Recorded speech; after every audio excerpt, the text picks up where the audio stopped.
अस्सलाम वालेकुम दोस्तों। अभी पाकिस्तान क्रिकेट बोर्ड ने कुछ देर पहले एक प्रेस रिलीज जारी की है जिसके अंदर ये मेंशन किया है कि सिकंदर बख्श साहब पाकिस्तान क्रिकेट टीम की सिलेक्शन कमेटी का हिस्सा नहीं है और जो मेंबर शामिल किए गए हैं या जो पीसीबी की प्रेस रिलीज में है उसमें सरफराज अहमद भी नहीं है। तो फिर सवाल ये पैदा होता है कि सिकंदर बख्श साहब अब से 2-4 रोज पहले जो सिलेक्शन कमेटी का इजलास हुआ था वो किस कैपेसिटी में बैठे थे, ये सवाल आपके जहन में आएगा ना। और फिर बहुत से लोगों ने मुझसे ये बात की कि वो सिलेक्शन कमेटी के अंदर आ रहे हैं, उसकी ऑफिशियल अनाउंसमेंट होना बाकी है।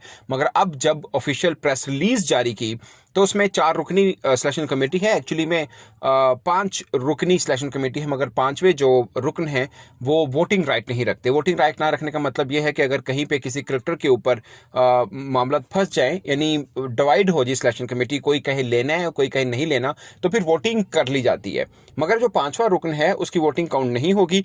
4 रुकनी सिलेक्शन कमेटी है और इस कमेटी में एक कप्तान यानी सलमान आगा अब तक जो T20 के कप्तान है, चूंकि T20 की टीम अनाउंस होनी इसलिए मैं बात कर रहा हूँ, और साथ में माइक हैसन जो हैं वो भी इसमें उनकी मशावरत भी होना जरूरी है। ये पीसीबी ने प्रेस रिलीज में कहा है। मैं सिकंदर बख्श के ऊपर बाद में आऊंगा, पहले मैं सिलेक्शन कमेटी आपको क्लियर कर दूं। शाहिद हाशमी साहब जो हैं वो डाटा एनालिस्ट के तौर पर शामिल हैं, मगर उनके पास वोटिंग राइट नहीं है। इससे पहले हसन चीमा साहब थे, वो अब इस कमेटी में शामिल नहीं है। उनको माइक हैसन के साथ काम करने का कहा गया है कि आप सिर्फ कोच के साथ मिलकर काम करें, और वो जैसे इस्लामाबाद यूनाइटेड का एक फॉर्मेट बना हुआ है, एक्चुअली में उस तरह का फॉर्मेट बनाया है पाकिस्तान क्रिकेट बोर्ड ने। तो वो as a data analyst directly Mike Hesson के साथ प्रिसाइजली उनके साथ काम करेंगे। तो ये एक है। और जो हाशमी साहब हैं ये पाकिस्तान क्रिकेट टीम के साथ भी टीम मैनेजमेंट के तौर के अंदर शामिल रहे हैं, ए टीम के साथ भी रहे हैं, तो सिर्फ डाटा प्रोवाइड वगैरह करेंगे, मगर इनका वोटिंग राइट नहीं है, तो इतने इफेक्टिव नहीं होंगे। अब जो 4 हैं उसमें आकिब जावेद हैं, उसके अंदर अजहर अली हैं, उसके अंदर असद शफीक हैं, अलीम डार साहब हैं, और 2 यानी कप्तान और कोच ये हैं। और सबके आगे मेंबर लिखा है। कोई हेड कोच कोई लीड नहीं कर रहा इस सिलेक्शन कमेटी को, मतलब कोई चीफ सिलेक्टर नहीं है। ये जब से मोहसिन रजा नफी साहब आए इन्होंने किसी को चीफ सिलेक्टर नहीं बनाया, तो ये तो इस तरह से तय हो गया। अब ये है, और इसमें प्रेस रिलीज के अंदर मेंशन किया गया है कि हेड कोच से मुशावरत और कप्तान से मुशावरत करना बहुत जरूरी है। ये सिलेक्शन कमेटी होगी।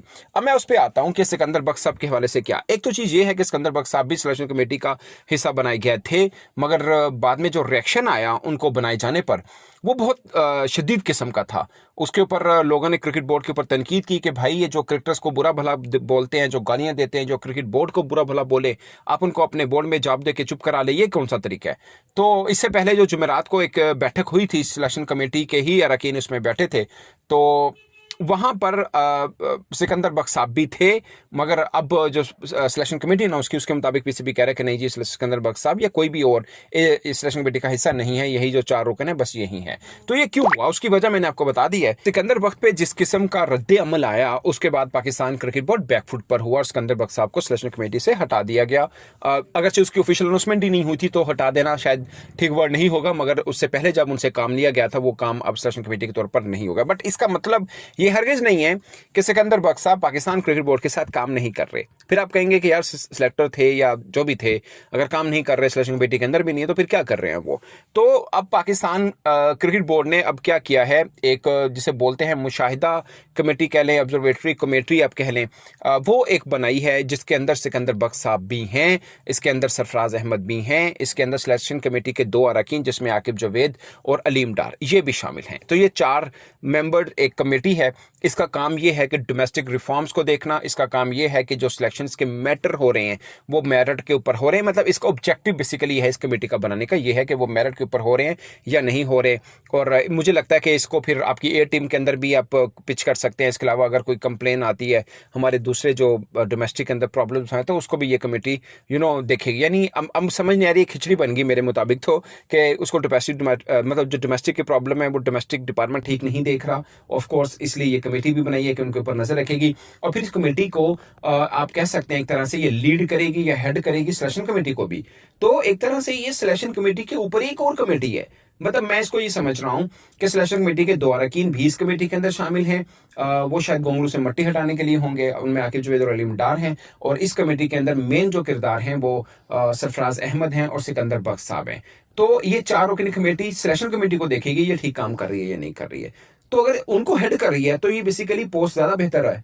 बजाय इसके कि आप खाली सिलेक्टर बन के बैठे, आप उनको लीड कर रहे हैं एक तरह से। तो ऊपर वाली पोस्ट, अगर इसकी भी प्रेस रिलीज अभी पाकिस्तान क्रिकेट बोर्ड ने ऑफिशियल अनाउंसमेंट नहीं की है, बट ये मैं आपको बता रहा हूँ कि जो उन्होंने पहली बैठक में बैठे थे वो बेसिकली इस कमेटी की बैठक थी, उसके अंदर सिलेक्शन कमेटी भी थी और ये था, और ना सिर्फ वो सिर्फ टीम को डिस्कस नहीं हुआ था, उसमें पूल को भी डिस्कस किया गया और बाकी मामला को भी डिस्कस किया गया। तो बेसिकली ये कमेटी है, वो ये कमेटी है, वो सिलेक्शन कमेटी नहीं है।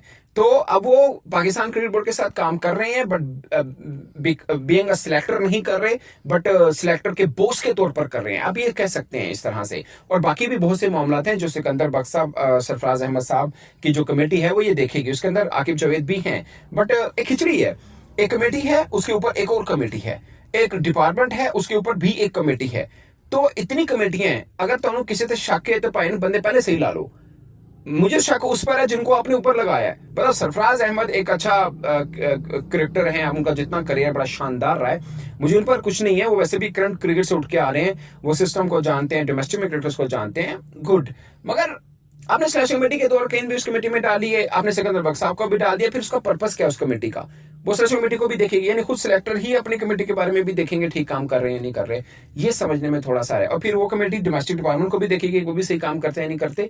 अजीब किस्म की खिचड़ी है, ये समझ से बाहर है ये वाली चीज है। बट ये बात आप सोच के मान के चलिए कि सिकंदर बख्श साहब जो हैं वो पाकिस्तान क्रिकेट बोर्ड के साथ ऑन बोर्ड हैं, वो हटे नहीं है, बट सिलेक्शन कमेटी के अंदर डायरेक्टली नहीं है, क्योंकि उसका रद्द-ए-अमल बुरी तरह से आया। तो अब बोर्ड ने थोड़ा उल्टी कलाबाजी खा के उनको उस कमेटी में शामिल कर दिया। इससे पहले जो बैठक हुई थी वो अब उसको उस कमेटी का नाम दिया जाएगा, ना कि सिलेक्शन कमेटी का नाम दिया जाएगा। आई होप मैंने काफी हद तक इसको क्लियर किया है। बट आप इस चीज के लिए जिसे बोलते हैं ना कि वो रहे कि सिकंदर बख्श साहब पाकिस्तान क्रिकेट बोर्ड के प्लेटफॉर्म के ऊपर हैं, काम कर रहे हैं, उनको हटाया नहीं गया, या उनका ऐसा नहीं है कि नहीं है। अब हाँ, अभी ऑफिशियल प्रेस रिलीज इस बारे में आना भी अभी बाकी, जो कि आ जाएगी।